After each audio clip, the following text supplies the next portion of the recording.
Welcome to Wonder World Frenzy. Have you ever wondered what causes earthquakes? These powerful natural events can reshape landscapes and impact communities in an instant.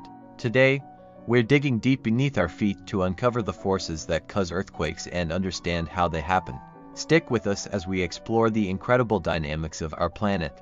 Earthquakes are caused by the sudden release of energy in the Earth's crust, creating seismic waves that shake the ground. This release of energy typically occurs along faults, which are fractures in the Earth's crust where rocks have moved past each other. The most common cause of earthquakes is the movement of tectonic plates, the massive slabs of rock that make up the Earth's surface. Earthquakes occur when rocks beneath the Earth's surface suddenly break. This breakage is usually due to pressure from tectonic movement, such as the movement of plates. When this pressure becomes too much, the rocks can no longer withstand it and begin to move suddenly. One of the most common causes of earthquakes is fault lines. These are areas where two plates are grinding against each other and creating friction. Over time, this friction builds up until it can no longer be contained, leading to an earthquake. Another cause is magma moving beneath the surface. Magma is molten rock located deep within the Earth, and when it encounters a barrier, like a plate or a fault line, it can cause that area to weaken over time. Eventually, the pressure becomes too much for the rocks to handle, leading to a sudden movement, and voila! An earthquake occurs. What exactly happens during an earthquake? Earthquakes occur when rock fragments along a fault suddenly give way, causing vibrations in the Earth's crust. This movement is influenced by the pulling force of tectonic plates pushing against each other and the friction where plates are sliding past one another. The vibrations travel through the Earth's crust in three different directions: up, down, and sideways. The earthquake's strength is measured on a scale known as the Richter scale. This scale rates earthquakes based on how much energy they release during an event, not on how long or destructive it is. Surprisingly, most earthquakes occur at a depth of 12 miles from the surface, but some can even be thousands of miles below our feet. How is the Earth structured, and what are its main layers? Did you know that our Earth is divided into 4 main layers? These layers are the crust, mantle, outer core, and inner core. The crust is the thin outer shell that surrounds the entire planet, while the mantle lies beneath it and makes up a significant portion of our Earth's volume. Then comes the outer core, which is a liquid layer located deep within the mantle. Finally, we have the inner core, a solid sphere found at the very center of our planet, the crust. Our journey begins at the outermost layer, the Earth's crust. The crust is the solid, rocky surface that we live on. It is the thinnest layer, varying in thickness from about 5 kilometers 3 miles under the oceans to about 70 kilometers 43 miles under the continents. The crust is divided into two types. Oceanic crust. This type of crust is found beneath the oceans and is primarily composed of dense basaltic rocks. It is thinner but denser than continental crust. Continental crust. This crust forms the continents and is composed mainly of less dense granitic rocks. It is thicker but less dense than oceanic crust, the mantle. Beneath the crust lies the mantle, a thick layer of semi-solid rock that extends to a depth divided into two distinct parts. Outer core. The outer core is a layer of molten iron and nickel that lies between 900 kilometers 1,800 miles and 5,150 kilometers 3,200 miles below the surface. The movement of the molten metal in the outer core generates Earth's magnetic field. Inner core. The inner core is a solid sphere composed primarily of iron and nickel. Despite its high temperature, which can reach up to 5,700 degrees Celsius 10,300 degrees Fahrenheit, the inner core remains solid due to the immense pressure at the center of the Earth. How we know about the Earth's structure? You might wonder how scientists know about the Earth's structure, given that we've never drilled beyond the crust. The answer lies in the study of seismic waves generated by earthquakes. By analyzing how these waves travel through the Earth and how they change speed and direction, scientists can infer the properties and composition of different layers. What are tectonic plates? Imagine the Earth's surface as a giant pizza. This pizza is cut into several big, uneven slices. These slices are called tectonic plates. Instead of being made of delicious dough, cheese, and pepperoni, these plates are made of rock and float around on top of the gooey, hot cheese-like layer called the mantle. Tectonic plate movements. Now, picture yourself at a party where everyone is trying to grab the biggest slice of pizza. Sometimes the slices get pushed around and bump into each other, sometimes they pull apart, and other times they slide past one another. Similarly, Tectonic plates move in three main ways: colliding convergent boundaries, when two plates crash into each other, like when you and your friend both go for the same slice. Pulling apart divergent boundaries, when plates move away from each other, like when everyone at the table takes their slices in opposite directions. Sliding past each other transform boundaries, when plates slide smoothly like a knife through warm butter. They get stuck due to friction and then suddenly jolt free. It's like when you finally manage to pull that stubborn slice of pizza from the pan and everything shakes. Tension buildup. Imagine holding a stretchy rubber band. When you pull it, it stretches and builds up tension. Similarly, when tectonic plates get stuck, stress builds up at the edges. Sudden release. When the tension is too much, the plates suddenly snap past each other, just like the rubber band breaking and snapping back. This sudden release of energy is what causes the ground to shake. In formal terms, this shaking is called an earthquake. So next time you feel the earth tremble, remember, it might just be the earth's pizza slices having a little tussle. When the earth starts to rumble and tumble, scientists jump into action to measure the size and impact of earthquakes. Here's how they do it. 1. Magnitude.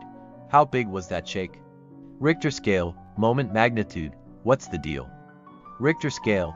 This old school scale measures the amplitude of seismic waves. It's like checking how loud the earthquake shouts. The higher the number, the bigger the shake. But it's more about how it feels locally.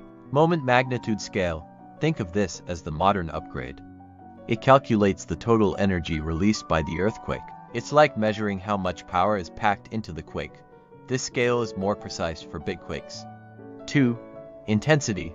How bad was the shake? Shaking things up locally. Modified Mercalli Intensity Scale MMI. This one's all about how the quake feels where you are. It rates from I barely noticed to 12 total destruction. It's like rating the earthquake's impact on everyday stuff. 3. Seismographs. Catching the wave. What's that squiggle? Seismographs. These are the earthquake detectives. They record the ground shaking. Think of them like seismosniffers, always on the lookout for tremors and quivers. Seismometers. These are like the seismos smartphones. They measure the movement of the ground. The data they collect helps scientists figure out the size and impact of earthquakes. 4. Real-time reporting. Who felt it? Spreading the word. Did you feel it? Reports. People can share their earthquake experiences online. This helps scientists understand how the quake affected different areas, why it all matters. Understanding earthquake size and impact helps keep people safe and plan for the future. It's like having a heads up when Mother Earth starts to get a little shaky. So next time the ground goes jittery, you'll know the science behind measuring the shake. How can human activities induce earthquakes? And what are the implications? When it comes to earthquakes, Mother Nature isn't the only one who can make things rumble. Human activities can also shake up the ground, and here's how. 1. Hydraulic fracturing. Fracking. What's the drill? Process. Injecting fluids deep into the earth to extract oil or gas can lubricate faults and cause them to slip, triggering small to moderate earthquakes. Implications. While most induced earthquakes from fracking are small, they can still be felt and cause damage. Monitoring and regulation are crucial to minimize risks. 2. Reservoir-induced seismicity. Water everywhere. Dams. Large reservoirs created by dams can weigh down the Earth's crust. This pressure can sometimes trigger earthquakes in nearby faults due to the increased stress. Implications. These induced quakes can vary in size but are usually moderate. Engineers and planners need to consider seismic risks when designing and managing dams. 3. Geothermal energy extraction. Hot stuff. Energy extraction. Extracting hot water or steam from deep underground for geothermal energy can change subsurface pressures and trigger small earthquakes. Implications.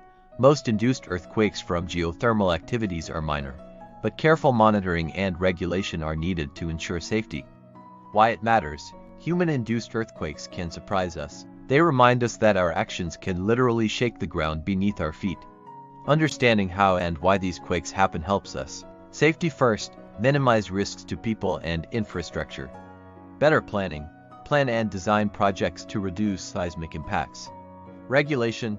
Establish guidelines to manage activities responsibly. So, next time you hear about human-made earthquakes, remember, it's not just Mother Nature rocking the earth, sometimes it's us, too. How can furniture and appliances to walls? Secure shelves and cabinets to prevent them from falling. Building safety. If you own or manage a building, ensure it meets current seismic safety standards. Retrofit older buildings if necessary. 4. Practice drills. Drop, cover, hold on. Practice this safety technique regularly. Drop to the ground, take cover under a sturdy table or desk, and hold on until shaking stops. Evacuation routes. Know the safest evacuation routes from your home, workplace, or school. 5. Stay informed. Alert systems. Sign up for earthquake alerts or notifications in your area. Stay informed about potential risks and emergency instructions. Community preparedness. Encourage neighbors and community organizations to prepare together. Strength in numbers. 6. After the quake. Safety check. After shaking stops, check yourself and others for injuries. Help those in need but avoid unnecessary risks. Utilities. Shut off gas, water, and electricity if there are signs of damage or leaks. Listen for updates. Follow local authorities and news sources for information about safety, recovery, and assistance. Why it matters. Being prepared isn't just about being ready for the shake, it's about bouncing back stronger.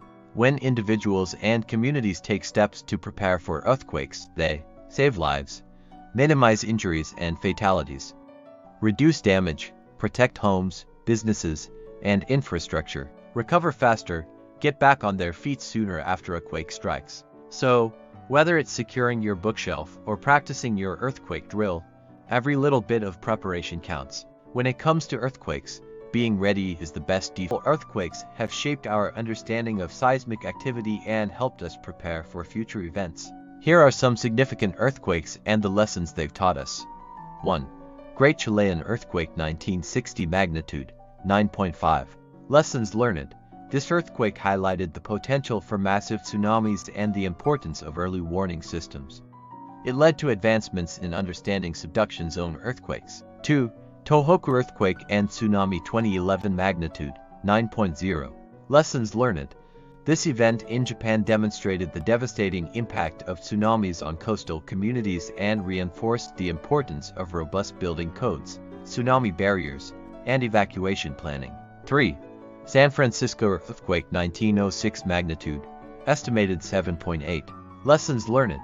The 1906 quake exposed vulnerabilities in urban infrastructure and prompted improvements in building codes and engineering practices, leading to safer construction in earthquake-prone areas. 4. Indian Ocean Earthquake and Tsunami 2000 for magnitude, 9.1 to 9.3.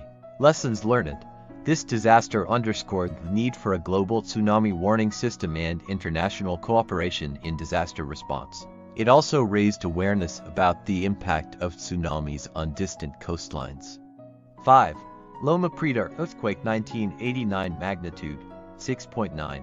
Lessons learned. Striking during the World Series, this quake highlighted the importance of public education on earthquake preparedness, emergency communication systems, and retrofitting vulnerable structures. 6. Haiti Earthquake 2010 magnitude, 7.0. Lessons learned. This devastating earthquake underscored the challenges of disaster response in developing countries and the critical need for resilient infrastructure, healthcare systems, and community preparedness. Why it matters. Studying historical earthquakes isn't just about looking back, it's about learning and improving for the future. By understanding the causes, effects, and responses to past earthquakes, scientists, engineers, and communities can develop better preparedness plans, educate populations and implement effective early warning systems, improve building practices, design structures to withstand shaking and reduce collapse risks, enhance emergency response, coordinate faster and more efficient disaster relief efforts. Each earthquake teaches us valuable lessons about the Earth's dynamics and our ability to mitigate risks and protect lives. By applying these lessons, we can build safer, more resilient communities in earthquake-prone regions worldwide. Where are earthquake hotspots located globally, and why do they occur in these areas? Certain areas around the world are more prone to earthquakes, known as earthquake hotspots. These hotspots are primarily located along tectonic plate boundaries. Here's a look at where these hotspots are and why they experience so much seismic activity. 1. Pacific Ring of Fire. Location: encircling the Pacific Ocean, including parts of Asia, North and South America. Why? The Ring of Fire is a major area where several tectonic plates meet, including the Pacific Plate, North American Plate, Eurasian Plate, and several smaller plates. The constant movement and interactions, such as subduction, cause frequent earthquakes and volcanic activity. 2. Himalayan region location, spanning across Nepal, India, Bhutan, and Tibet. Why? This area lies at the collision boundary between the Indian Plate and the Eurasian Plate. The ongoing collision and compression create significant seismic activity as the plates push against each other. 3. San Andreas Fault, California location, western coast of North America, particularly California. Why? The San Andreas Fault is a transform boundary between the Pacific Plate and the North American Plate. The plates slide past each other, causing frequent and sometimes powerful earthquakes. 4. Anatolian Fault Zone, Turkey location, northern Turkey. Why? The Anatolian Fault Zone is a strike-slip fault boundary between the Eurasian Plate and the Anatolian Plate. The relative movement of these plates generates significant seismic activity. 5.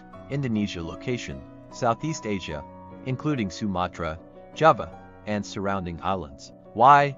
Indonesia sits at the convergence of the Indo-Australian Plate, the Eurasian Plate, and the Pacific Plate.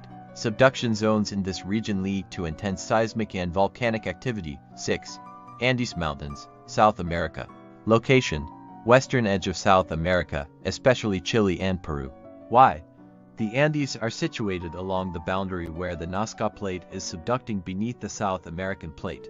This subduction process causes frequent and often large earthquakes. Why earthquakes occur in these areas? Tectonic plate boundaries. Most earthquakes occur along the edges of tectonic plates. There are three main types of plate boundaries where earthquakes are common. Convergent boundaries, plates collide, causing powerful quakes. Divergent boundaries, plates pull apart, leading to mid-ocean ridges and rift valleys. Transform boundaries, plates slide past each other, causing strike-slip faults like the San Andreas Fault. Subduction zones, areas where one tectonic plate is forced beneath another. The immense pressure and friction in these zones cause some of the world's most powerful earthquakes. Fault lines, cracks in the Earth's crust where significant movement occurs. Major fault lines like the San Andreas Fault are particularly prone to earthquakes. As we wrap up our exploration of the forces beneath our feet, here's a thought-provoking question for you. If you could experience an earthquake from a safe, controlled environment, what would you be most curious to observe or learn about? Share your thoughts in the comments below. If you found this journey into the science of earthquakes fascinating, don't forget to like, subscribe, and hit the bell icon for more intriguing insights into the wonders of our planet. Until next time, keep wondering and exploring.